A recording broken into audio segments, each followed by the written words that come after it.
Assalamu alaikum wa rahmatullahi. So in this video, I want to briefly talk about using your intention to exclude things to identify the root causes of your problem, or to identify where a problem is.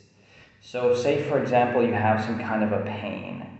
You don't know exactly what is really causing it. If you go to a doctor and he says structurally it's fine, so that means most likely, in this case, the pain could be caused by a problem with the heart. It could be caused by the nafs, some type of memory, some kind of trauma, and so forth. What you can do is, for a moment or a minute or so on, with your intention, you can just exclude from that part or from that issue a part of you. Like, for example, you can try excluding the nafs for several seconds or a minute or so on. You can just say, okay, I'm just going to, with my intention, exclude the nafs from this. And then you can see, if your symptoms improve, you can see how you're responding. You can say, okay, I'm going to exclude any of my lifetime traumas from this. And see, for a moment if things are improving or not. Another is, okay, I'm going to exclude any kind of external forces affecting me, like things coming from others, any type of like a negative energy, and anything other people are putting on you. So you can exclude that as well and see how you respond. You can also use this to do like a general check of yourself by excluding things and seeing how you respond, if you feel better. And that's a way to pinpoint problems. Now, for the next question you may have is, well, what are all the things I can exclude? The more you play with it and get to know yourself better, the more you'll come up with things to try out and exclude. I'll give you a couple though. One is your nafs, another is your memory, your mind, your subconscious, which is kind of, as far as I know, the subconscious is kind of big. It's doing a lot of things, but you can still use that. Others are things like traumas that you've experienced yourself, generational traumas, things coming down through your lineage. Another are external forces coming in. Some people suffer from magic, evil eye, jealousy, the ayn, hasad, sihr. These are very real for some people, and they can cause a lot of problems. The people who have serious issues usually know pretty clearly that's the problem, and sometimes it can affect generations if it's a nasty curse. But that's kind of another topic. But if you try excluding it, you might be able to pinpoint kind of what all it's doing in terms of its effects, or at least some of it. Now that's another topic, and there's other diagnostics you can use for that, and there's a very particular procedures to deal with that issue. So I'm mainly talking about health issues here. Another is you can exclude, like, for example, imbalances you may have in the different realms. Like there's the mulk, the malakut, the jabarut. You can try working with that a little bit to see if you have a problem there. Another is within your heart. You can try and exclude, pinpointing and excluding the sources of things and the sources of issues. For example, you can ask yourself questions and then try excluding it. You can say, is this problem, does it involve the nafs? Does it involve a memory? Does it involve like an image in my subconscious that's buried in there? So if I exclude all my images in my subconscious, does that change my symptoms? Do I feel better? Does the pain go away? Well, then maybe there's something there to work on by excluding it and omitting that, and then noticing an improvement, and so forth. Another question you may have is, how or why does this work? Well, to me, when you're working with intentions, this goes back to the hadith of the Prophet ﷺ, which is the first hadith in Arba'un al-Nawawi, and the 40 hadith of Imam al-Nawawi. And it goes that إِنَّمَا الْأَعْمَالُ بِالنِّيَّاتِ وَلِكُلِّ امْرِئٍ مَا نَوَىٰ, that actions are only by intentions, and for every person, لِكُلِّ امْرِئٍ مَا نَوَىٰ, is what he intended. So for me, when I read this hadith, I also think that, okay, for each person is only what they intended as well.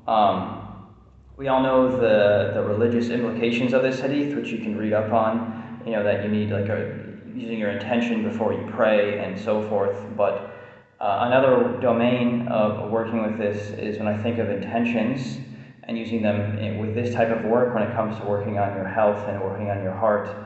and try to identify the root causes of issues, is that Allah is the one creating everything in every moment. In Islamic theology, we believe that Allah is actively involved in the creation in every moment.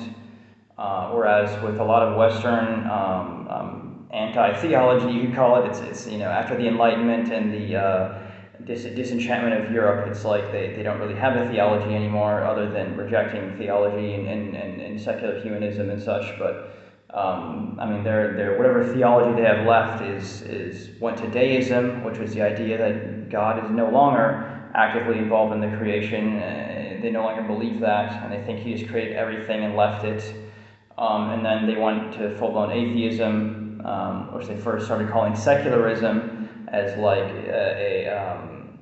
a renaming of atheism, because atheism was seen as immoral back in like the 1800s, I think, or the 1700s or whatever. And then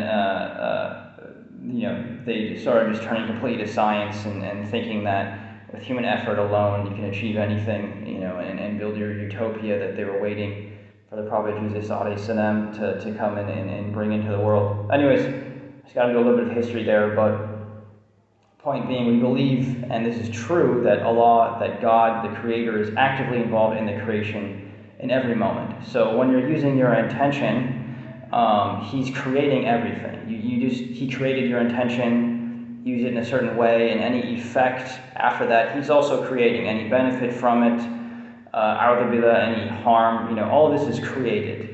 Anything good is generally attributed to Allah subhanahu wa ta'ala. We attribute the good to Allah. بِيَدِكَ الْخَيْرُ. In your hand is all good.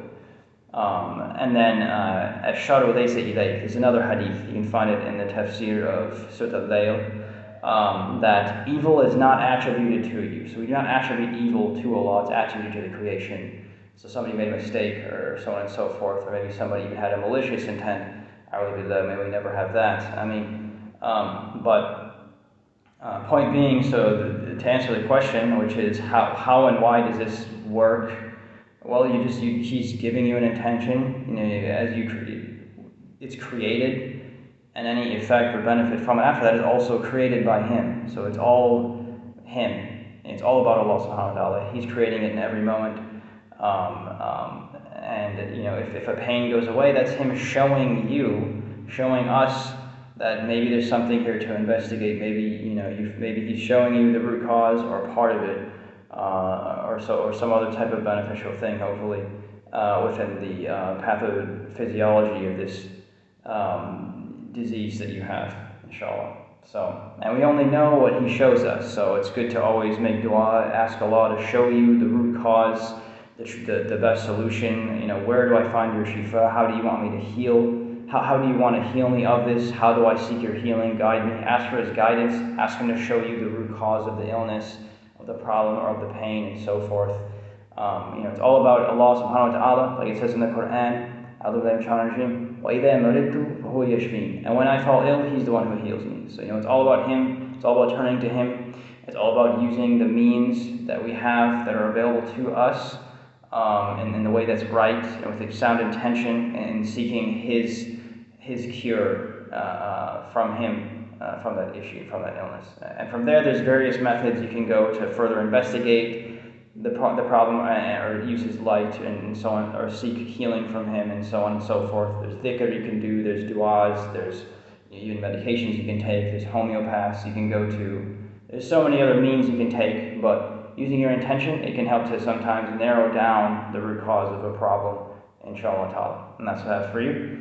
Let me know if this benefited you, if you have any useful experiences that you'd like to share, with permission to publicly share it, so we all can benefit. Feel free to share it in a comment or to email me or something. The more experiences that we share, then inshallah the more we can learn and benefit and grow together, and increase in knowledge, inshallah ta'ala, of the process of healing and seeking healing from Allah subhanahu wa ta'ala. Subhanakallahumma wa bihamdika, ashhadu an la ilaha illa anta, astaghfiruka wa atubu ilaik. Assalamu alaikum wa barakatuh.